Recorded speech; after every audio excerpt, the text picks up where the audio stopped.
રાજકોટના વિછિયા પંથકમાં ધોળા દિવસે ઘરફોડ ચોરી કરતી ગેંગને ઝડપી લેવામાં પોલીસને મોટી સફળતા મળી છે। વિછિયાના આકોડિયા ગામે થોડા દિવસો પૂર્વે એક સંયુક્ત પરિવારના 4 ભાઈઓના મકાનોને તસ્કરોએ નિશાન બનાવી ₹5 લાખથી વધુની ચોરી કરી હતી। આ ઘટનાની ગંભીરતાને જોઈને વિછિયા પોલીસ અને LCBની ટીમો તપાસમાં જોડાઈ હતી। ટેકનિકલ સર્વેલન્સ અને બાતમીદારોની મદદથી પોલીસે ભાવનગર જિલ્લાના 3 રીઢા ગુનેગારોને ઝડપી પાડ્યા છે। પોલીસ તપાસમાં ચોંકાવનારો ખુલાસો થયો છે કે આ આરોપીઓ છૂટક મજૂરી કરવાના બહાને ગામડાઓમાં ફરતા હતા અને કોઈપણ જાતની રેકી વગર ગામના છેવાડે આવેલા લોક કરેલા મકાનોના તાળા તોડી ચોરીને અંજામ આપતા હતા। હાલ પોલીસે આ ત્રણેય આરોપીઓ પાસેથી ચોરીનો મુદ્દામાલ જપ્ત કર્યો છે અને ફરાર એક આરોપીની ઝડપી પાડવા વધુ તપાસ હાથ ધરી છે। વિછિયા પોલીસ સ્ટેશન વિસ્તારમાં થોડા દિવસ પહેલાં આકોડિયા ગામમાં એક દિવસની ઘરફોડ થઈ હતી, જેમાં ₹5,04,600ની ઘરફોડ થઈ હતી। આમાં 4 ભાઈઓ છે, ચારો ભાઈઓનો એક જ જગ્યા સંયુક્ત પરિવાર રહે છે।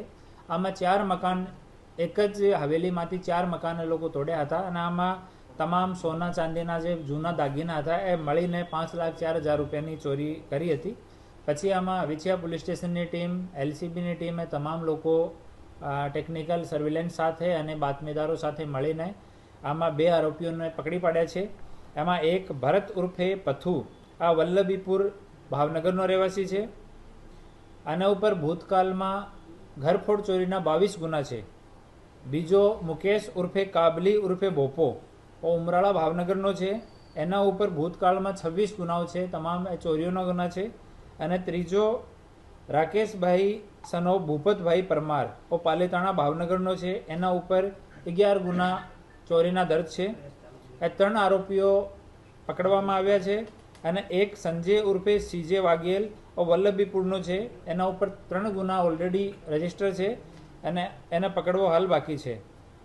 આ આરોપીઓ પાસેથી કુલ મુદ્દામાલ છે એનો લગભગ ₹2 લાખથી વધારેનો મુદ્દામાલ રિકવર થયો છે અને એની જૂની જો ગુનાહિત ઇતિહાસ છે એ પણ અમે નીકાળ્યો છે ને જૂના કોર્ટના જો બેલ ઓર્ડર છે એ પણ તમામ નીકાળ્યા છે। એનો અમે લોકો સ્ટડી કરી રહ્યા છીએ। પાછી જૂના ગુનાઓમાં પણ આ લોકોની બેલ કેન્સલ કરાવવામાં આવશે। એ દિવસમાં એ નીકળતા હતા, વગર કોઈ રેકી વગર એ લોકો બહાર નીકળતા હતા।